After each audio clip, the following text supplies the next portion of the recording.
This is the PNA Talks Holiday Special. I am William Theo. The holiday season is a time for celebrating with our families and loved ones, but the risk of having a heart attack or stroke rises mostly between Christmas and New Year, which is when our health is most vulnerable to stress, excess, and neglect. So before we swig that glass of wine or chomp on that fatty lechon, we step back and learn how we can enjoy the holidays with a healthy heart. Let's now hear it from Dr. Iris Garcia, Director 3 of the Philippine Heart Association. So I'm sure you've heard of the holiday heart syndrome. So kasama na dyan yung pinakauna, nangunguna heart attack, and of course, mga stroke. Kasi especially those with existing, meron ng sakit sa puso. Talagang minsan hindi maiwasan, kain ng back-to-back na party. Siyempre, nandyan yung pinaka-aabangan ng lahat, lechon.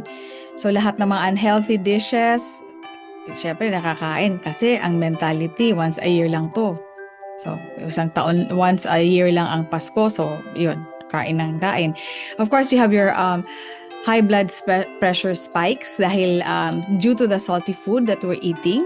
So, or missed medication. Minsan, yung iba, pag holiday, nagka-holiday na rin sa pag-take ng maintenance na nakakalimot na rin. So, kasama yan. Oftentimes, meron din tayong tinatawag na arrhythmia, yung irregular na tibok ng puso brought about by lack of sleep or excessive alcohol intake. Particularly, if you're talking about heart attack, yung madalas nating naririnig, yung meron tayong nararamdaman na mabigat, na nakadagan, no? Meron kang parang heavy and tight, parang hindi naman kailangan bloke. Pinaka-classic yung isa, parang isang bloke na nakadagan. Pero mabigat na nakadagan. But sometimes it can be a squeezing or burning sensation. Oftentimes, pwedeng mag-radiate sa left arm, pwedeng sa panga, pwedeng choking sensation. Ito yung, tapos the pain, the chest pain or the discomfort would last more than 10 to 20 minutes. Ayan, medyo hindi na yan normal, no? Of course, hindi lahat ganito ang presentation na mabigat na nakadagan. Maari din na simple lang, akala mo indigestion lang. So, pag may mararamdaman, ang suggestion, magpakonsulta na. Kasi oftentimes, yung mga diabetics or even yung mga kababaihan, silent ang nila, symptoms. Hindi yung usual na mabigat na nakadagan. Minsan, may konting discomfort lang, nakalain mo wala lang, or shortness of breath lang. Pero if you feel it's unusual than the normal, you should know your warning signs, personal warning signs. Alam mo yung lagi mong nararamdaman sa hindi mo nararamdaman. At kung first time mong nararamdaman yan, nakakaiba talaga, magpakonsulta na kayo. Of course, call emergency muna. So while waiting for the emergency, you make the patient be comfortable, either paupuin or pahigain nyo. Tapos ilusan yung tight clothing kasi gusto natin may hangin siya, no, na flow, yung airflow maganda. And of course, kung meron na siyang mga maintenance tulad ng nitrates, painumin niyo siya ng nitrates, ilalagay sa ilalim ng dila. Or kung meron siyang maintenance like aspirin, pwede rin painumin. Kung wala man at hindi siya allergic sa aspirin, maaari niyong painumin ng aspirin while waiting for the emergency. Or kung wala talagang ambulance, kayo na mismong pupunta sa emergency, samahan yung kasama nyo. Pag isa ka lang, you call emergency right away, i-unlock mo yung pinto kung medyo safe naman, para lang madali ang pasok nila kung kailangan ka nang dalhin sa hospital. Kung meron kayong kung meron ng mga maintenance medication nga, as I've said, yung nitroglycerin or nitrates, inumin na, ilagay sa ilalim ng dila. Tapos, do not drive. Mag-relax ka lang. Wag magpanic. Take deep breaths para hindi magpapanik. The more you panic, the more na nagkukulangan ka ng oxygen, lalong nahihirapan. Pwede ka pang himatayin yan.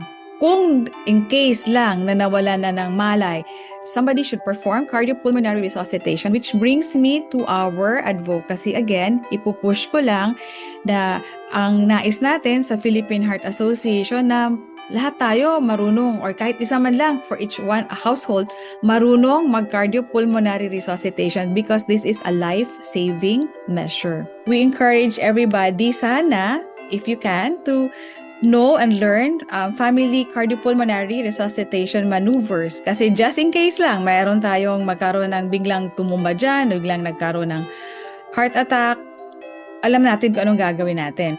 you have to take your medications consistently. Sabi ko nga, hindi porket holiday, nag-holiday na rin tayo sa pag-inom ng gamot. So, consistently taking your maintenance medication, get adequate sleep. And of course, be physically active, no? So, you have to have good BP control, good sugar control, avoid excessive alcohol intake kasi hindi talaga siya maganda, no? No alcohol is good for the body. Kahit pa red wine, kung ano man yan, kung sinasabi, we do not advocate for this. And of course, you should know your personal warning signs as I've mentioned a while ago. So, dapat alam mo mismo sa sarili mo, ano ba yung normal mong nararamdaman sa abnormal mo nang nararamdaman. And be wary. Huwag niyong baliwalain na, okay lang to kasi ano lang to, holiday. No. Alam nyo kung ano yung usual yung nararamdaman. So, know your personal warning signs also. Some tips, of course, you should know your personal risk factors. So, if you're diabetic, you're hypertensive, you have to take your maintenance medication. So, alam nyo na yung mga bawal, alam na this. But let me just reiterate. So, sa mga diabetics, of course, maiwas tayo sa mga sugary desserts. So, let us cut back on our sugar intake. Sa mga hypertensive naman, yung mga cholesterol, salty food. And then, of course, yung alcoholic beverages natin, let us cut back on that one. Alam na natin yan. Let us not give an excuse na, ano yan, red wine, healthy. No. No amount of alcohol is good for the body or for the heart. Alternative would be, of course, may mga antioxidants. So, I would recommend you take green tea. Ito yung nakakatulong sa puso natin. Avoid sugary drinks. Yung mga, of course, sorry naman, pero yung mga soft drinks na yan, yung mga milk tea, these are what we call liquid calories na you forget that you're taking it, pero it adds up to the calories in your body na hindi naman siya healthy. So, ito yung mga iwasan natin, yung mga processed meats, of course. Nandyan kasi nasa-serve siya. So, I would just suggest, eat in moderation. You should know your limits. Set your limits. Ikaw na mismo, marunong ka dapat tandaan mo yung limit mo. You have to say no to certain things. Hindi lahat, naka-serve kasi, so kain ng kain. No. Preferably, of course, gusto natin, vegetables, fruits, fish that are rich in omega-3, nuts in moderation, pwede. Tapos water rather than alcohol. And again, green tea para healthy. Baka naman you have unrealistic expectation. So, be realistic in your expectation. If, kunyari lang, you're planning for a party, di-delegate mo, wag mo akuin lahat. Tapos, learn to say no. Kung talagang hindi mo kaya, you don't have to go to all the parties na iniimbitahan ka. Or, in this particular season, puro rush lahat ng mga trabaho. Say no. Kung hindi mo na kaya, you ask for help. Pinaka-importante kasi is to pause and pray and meditate. Kasi nga, bakit nga ba tayo nagsiselebrate ng Christmas? We want to celebrate Jesus Christ. So, take quiet time. Take a meditative rest.